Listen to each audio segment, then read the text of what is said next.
people of Ghana and the world, the fans of Isaac Rostom Dogbe, you know, all we can say is, you know, mistakes were done, which we paid the price. And, you know, we underestimated Emmanuel Navarrete. We thought we were just going to come and just take him out, you know, before the 5th round. In this fight, you know, Isaac did not go into this fight fit. You know, I can tell you that, because we had to use the sauna, you know, and steam room and all the madness to lose the weight.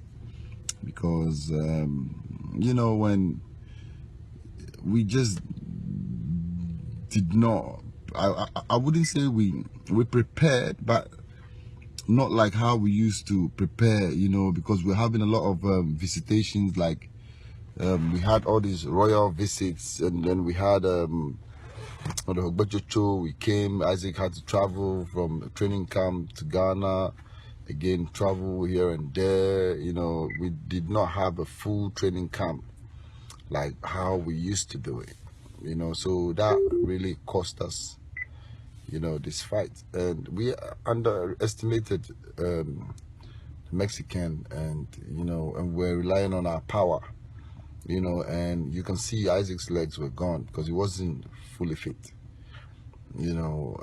So what we can say is you know, I told Isaac I'm proud of him. He's never let me down. This is not a letdown. At the end of the day, you know, he's been winning, so he has to. Okay, so we're back in the studio from the commercial break. You saw what happened. You know, this is Dornu's Corner. We're talking boxing every Tuesday. So we have basketball, and of course we have Boxing Princess here. And we'll be looking at exactly what transpired in that particular bout. We're talking about Isaac Dogbe together with Navarrete. Welcome to our studios. Thank you. Okay, it's your corner. Take it over. It's your show. Oh, yeah. We're glad to be here, and we hope that we can continue this every Tuesday and bring to our viewers the very latest in the world of boxing, focusing on Ghanaian boxing and boxers, of course. And it's very sad that we have to be going a rather sad note, you know. But I told you, I told you here when we were discussing the fight on Thursday. I told you that I thought that Navarrete's reach was longer, and that, you know, Isaac Dogbe had to be. You remember I said that? Yes, but Isaac normally is short and has been shorter than almost all his opponents. And whenever he's in training, his father always trains him. You know, you hear him saying, you know, you are the shorter man, so like this. So he should be prepared for, you know, the height and the reach advantage of, you know, Navarrete. But as it were, once the fight came around, you know, Navarrete had really done his homework, and it played to our disadvantage, and Isaac didn't have answers to the game plan of Navarrete. And what was his game plan? Let the viewers who do not understand boxing know what Navarrete's game plan was. Because I think that every boxer, when you go into a bout, you've got 3 or 4 options. So there's plan A, plan B, and plan C. But it looked like Isaac Dogbe did not have a plan B. As you can see, this is Isaac Dogbe there. That's a very battered face there. Bruised and battered. But you'll be seeing the bout, we'll be showing the bout just in case you haven't watched it yet. Yeah. You know, but some of these photos, I believe, are just photoshopped in a way, because he didn't look that bad after the fight, but these photos came immediately out. Anyway, he lost. He has to accept defeat. But, you know, Navarrete really came into this fight with the master plan. He may have taken his time to really study Isaac, unlike what Isaac would have done on him, because, you know, Isaac had already fought 2 Mexicans this year. Cesar Juarez, whom he defeated in round 5 in Accra, and the Almighty, as they were rating him before, Jesse Magdaleno, you know, destroying the Magdaleno in Philadelphia in April to win the world title. Then he went in the fight against Otake. It was no fight. It was a sham. You know, within 2 minutes of the opening round, the fight had ended. So maybe that was a bit too far for. On your screen, as you can see, is the fight, and just like I'm saying, see, he's got a longer reach. So he because he's got a longer reach, he doesn't get near because he knows that Isaac Dogbe has got a very powerful right and a left hand. He made sure he avoided the power shots of Isaac Dogbe, and you know that was his strength, because as Paul did say earlier, Isaac was not truly fit for this fight, so they had a plan. If he had, when his power punches had worked effectively in the opening few rounds, you know, they could have, you know, worried Navarrete, because for me, Navarrete's physicality, his muscles, he doesn't look that strong to take the punches. But what did the trick for him is that he avoided the punches of Isaac, and Isaac could not land any, you know, power punches, and in the end you have to see that he started struggling, because if you overwork yourself and you don't get to hit your opponent, you know, you become tired. Another thing is that you could see in this fight that Dogbe's guard was totally down. He never, you know, tried to protect his face. You know, Azuma Nelson, we keep referring to him because he's a legendary fighter of Ghana. Yeah. You go into a bout like this, and then he will never come close to the fighter. He will try and build the punches and not try and go for a knockout, for example. Because he wanted to stop the fight in the 5th round. Joshua Clottey, another former Ghanaian world champion, was talking about this thing this morning, that Isaac really need to work on his defense, because it was the defensive part that if you are not able to get in your opponent, you should also avoid being hit. But here was the case, he was just coming forward, and as you said, his guard was always down. He was not protecting his face. So Navarrete really had a field day, you know, punching his face. That's why in the end you could see his face having swollen. On your screen now is Isaac Dogbe fighting Cesar Suarez in January, Jesse Magdalene in April, and Otake in August, and he fought Emmanuel Nazarate in December. Now, Emmanuel Navarrete's bouts also in 2018. Before the same number of fights in January, he fought against Glenn Porras. And then in March, he fought against Berlo Terran. And of course, in June, he fought against Jose San Martin. And in December, it was Isaac Dogbe. So, I mean, it looked like it was very, very tight. It was very tight. There's those saying that Isaac had fought too many fights this year. I don't think it is true, because as you can see, there were distances between the fights. That's enough 3 months, 4 months periods. And as a champion, you have a specific period that you have to defend the title. And if you take the fight against Hindenori Otake, you know, it was a complete no work. So, you know, he had even much time to prepare, you know, himself. But what is the problem is that the Otake victory, perhaps, you know, went into our heads. Into our heads, not just Isaac, all of us. Yes. We knew once he goes out there, he's going to just show up and win. You know, because heading towards this fight, any of the times that they are interviewed, they hardly even mention Navarrete. Their focus was always on the other guys having the other titles. That's the WBA champ, Ray Vargas, and the WBC champ, Danny Roman. These two guys, they were always calling out, come, let's fight, let's unify the division. And Paul will always say, after this fight, they will fight one more unification fight, unify the division with one more fight at the super bantamweight level, then move up in weight to featherweight. Because Isaac was really struggling with, you know, fighting, losing weight and fighting in the, you know, he had fought at the beginning of his career, he fought all the way to lightweight, and he was mainly at super featherweight.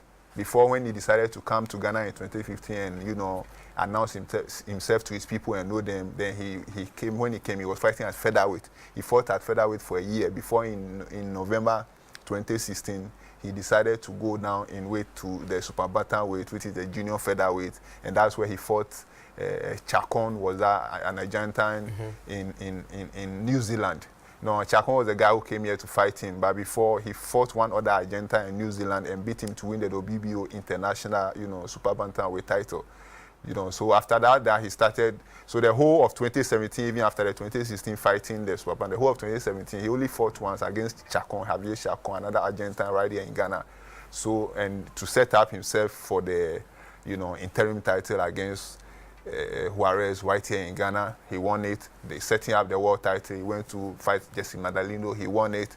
So making the weight was also a problem, and they were always saying they will move up in weight. So I think maybe perhaps because Magdaleno also struggled at super bantamweight, and he's now even moved up in weight to the featherweight already. What does the future hold for Isaac Dube? Oh, his future is still bright. He still has the power. He has. This has been a learning curve for him to know that there is no way you ever underrate any opponent, and you always have to be focused on the very fight you're going to fight. You know, you don't think ahead of yourself, and every opponent in front of you has to be taken care of.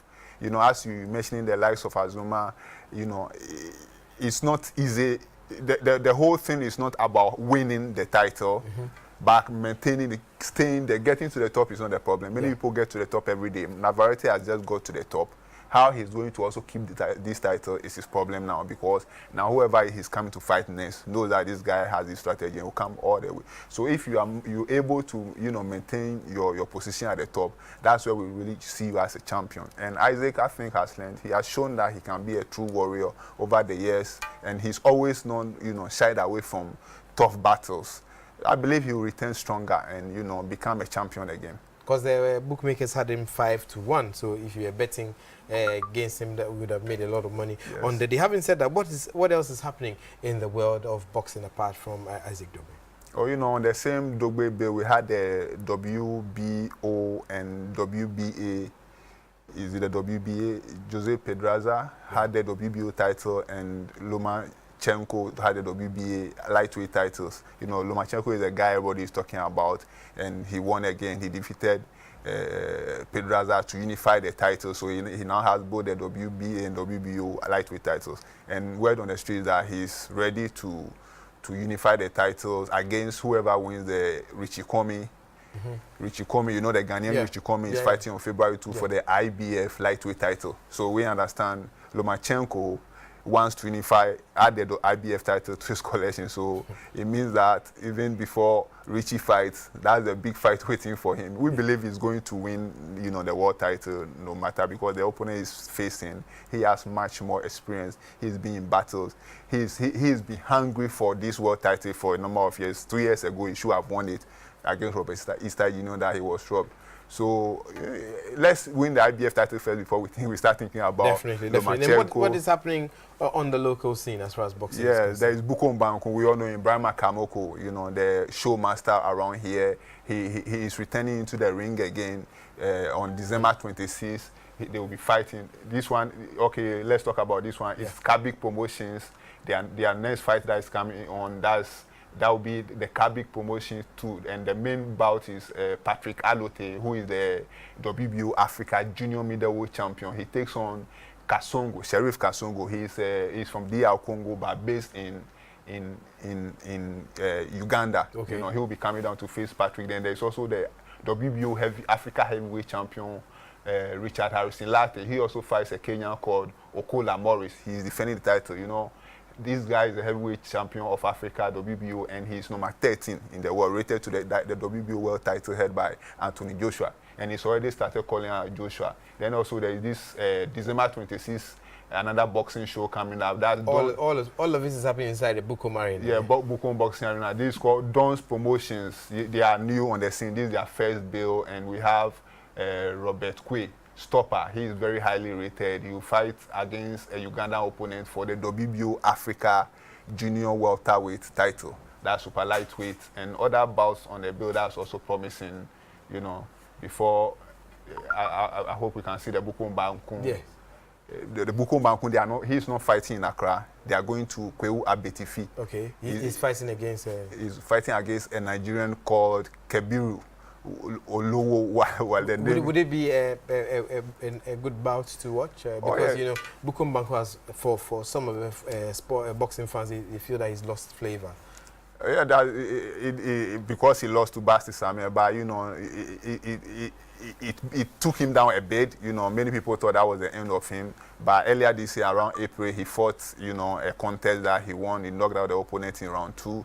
And this will be his second fight since fighting Basi Sameh. Even Basi Sameh himself has not fought since. And, you know, he wants to come back, you know, and possibly fight for WBO Africa Cruiserweight title. But this is just a contest over 10 rounds. And once it's Christmas and they are using it outside Accra, for the people outside Accra to also have a feel. Understand there is this show, Kwewa Betifi, like a Christmas festival sort of, that they have musical shows, they will have many other events, and some top musicians will be on it. They will have a gospel show, they have a hip-hop show, all of that. So this year, they've done it the past 2 years, and this year they decided to add boxing. And so it's a 10-round contest. Yes, and there are other boxers also fighting on the bill, about 6 fights, and all will be very exciting. And, you know, it's an open field, not that they will be staging it at a place that they will collect money. There is free entry, you know, to spice up the Christmas in that part of the country. 2018, December, what are we to expect boxing, apart from this one? Anything special? Oh, a lot of fights are happening all over the place. Canelo, you know, Alvarez is even fighting this weekend against Rocky Fielding. You know, definitely at the same Madison Square Garden. Definitely next week, your viewers are expected to have this bout, and obviously we'll be looking at other bouts also taking place. We're going deep in Canelo, and that's on your screen. Yeah. That's on your screen now. Tell us about it. Yeah, Canelo, you know, is very highly rated, and he recently defeated the almighty Gennady Golovkin, you know, to win the the middleweight titles. But this fight is at super middleweight, you know. WBA super middleweight title, he and Rocky Fielding, another guy who is highly rated, and it will take place. It's the first fight for Canelo under the multi-million-dollar deal, 11-year contract he signed with DAZN. That makes him, they say, he's the richest. How much are you getting out of it? You have to go and tell Canelo. Yeah, let me take your final words and then we wrap up the show. Oh yeah, so sure, we are very disappointed to have lost the title in this way. At least this was the year we've not had a world champion, credible world champion for a number of years since Joseph Agbeko lost his title, his IBF world title somewhere around 2011, and finally Isaac Dugbe was able to wipe, you know, the tears off our face with this winning the world title in such a magnificent manner back in April against Jesse Magdaleno. At least we expected that this year he will end the year with the title at least. You know, we were even projecting he will reign for a really long time because he's young, gifted, and, you know, very focused.